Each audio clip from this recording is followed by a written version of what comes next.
And now for the weather, here's Stefan.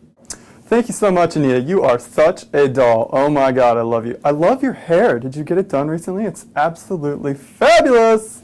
Anyways, we're all heading out of summer, and it's been muy caliente, and we're heading into wintertime, so it's gonna rain, and it's a product of El Nino. So say hello to El Nino, everybody. These clouds are coming up from the south, and they're going to cry their little eyes out when they get here, just like I did after The Notebook. I love that movie, and I hope you do too. Anyways, time to break out the cute little rain boots and the matching umbrella, and use your windshield wipers, because it's going to rain. Be safe, everybody. Back to you, Anita. Thank you, Stefan. And now we move on to some breaking news. We have another report coming in of a suicide at Foxconn in China.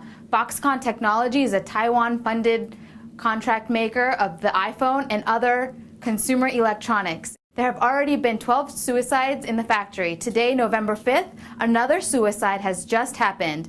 Last we reported, the company had installed an anti-suicide safety net outside of the building to prevent workers from jumping out. Obviously, there is growing concern over this continuing incident. I am now going to bring in our China expert, Professor Peter Navarro, to give us some thoughts and insight on this breaking news. Thank you, Professor Navarro, for being here. Thank you, Anita, for having me. It's my pleasure. Professor Navarro, as a macroeconomic expert, what is your opinion on the internal conflicts in China resulting from rural and urban workers? Well, I mean, look, Anita, you know, everything you need to know about China and the internal conflicts in this great country, you'll find in my book, Seeds of Destruction.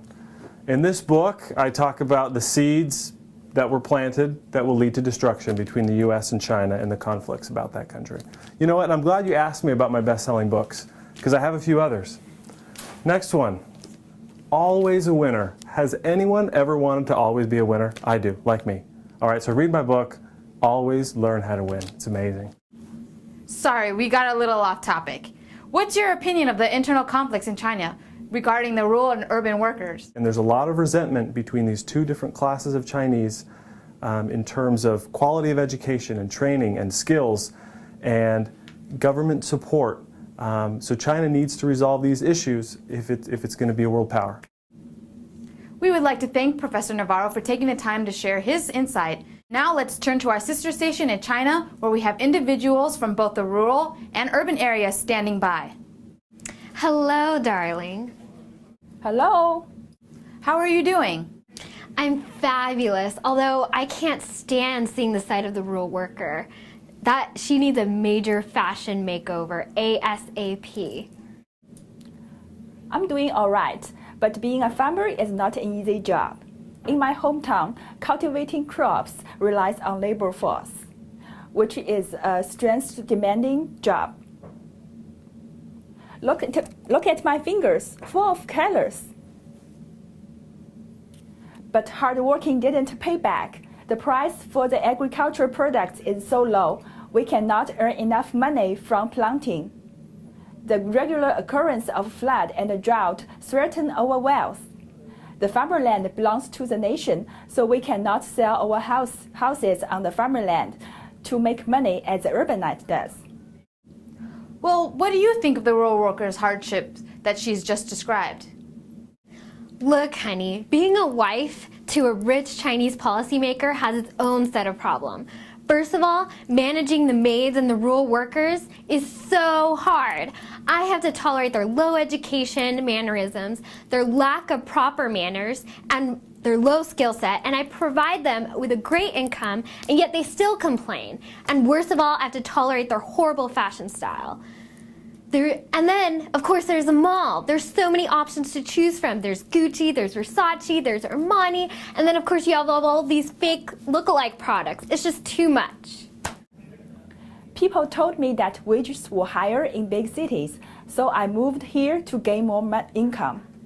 However, the city is not the heaven as I imagined. There's no land to cultivate, and I have no place to live in because the rent is so high. I don't know how to use the computers, so I have to take the minimum wage jobs like the construction workers or the nannies.